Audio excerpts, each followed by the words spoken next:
കുടുംബ ബഡ്ജറ്റ് താളം തെറ്റിച്ച തേങ്ങയുടെയും കൊപ്രയുടെയും വില കുതിക്കുന്നു. തേങ്ങയുടെ റീറ്റെയിൽ വില 75 രൂപയിലെത്തി. കൊപ്രയുടെയും വില വർദ്ധിച്ചതോടെ വെളിച്ചെണ്ണ വിലയിലും വലിയ വർധനയാണ് ഉണ്ടായത്.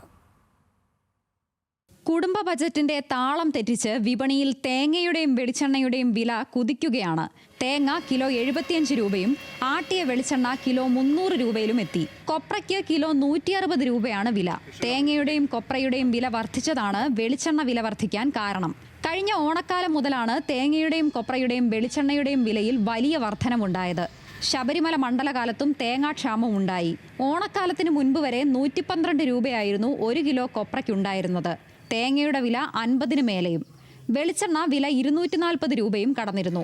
ഈ വില നിലവാരത്തിൽ നിന്നാണ് തേങ്ങ, കൊപ്ര, വെളിച്ചെണ്ണ എന്നിവയുടെ വിലയിൽ ഇത്രയും വർധനവുണ്ടായത്. വില വർധനവ് കൊപ്രയാട്ടി വെളിച്ചെണ്ണ വിൽപ്പന നടത്തുന്ന മില്ലുകളെയും പ്രതിസന്ധിയിലാക്കിയിട്ടുണ്ട്. മുൻകാലങ്ങളെ അപേക്ഷിച്ച് കേരളത്തിൽ നാളികേര ഉത്പാദനം ഗണ്യമായി കുറഞ്ഞു. അയൽ സംസ്ഥാനങ്ങളെ ആശ്രയിക്കേണ്ടി വരുന്നത് തന്നെയാണ് സംസ്ഥാനത്തിന്റെ പ്രധാന വെല്ലുവിളി. കൊപ്രയുടെ ഇപ്പോഴത്തെ വിലവർധനവ് തുടർന്നാൽ വെളിച്ചെണ്ണയുടെ വിലയിൽ ഇനിയും വർധനവുണ്ടാകാനാണ് സാധ്യതയെന്ന് കച്ചവടക്കാർ പറയുന്നു. ഹോട്ടൽ വ്യവസായത്തെയും തേങ്ങാവിലയുടെ വർധനവ് കാര്യമായി ബാധിക്കും. ന്യൂസ് മലയാളം, ഇടുക്കി.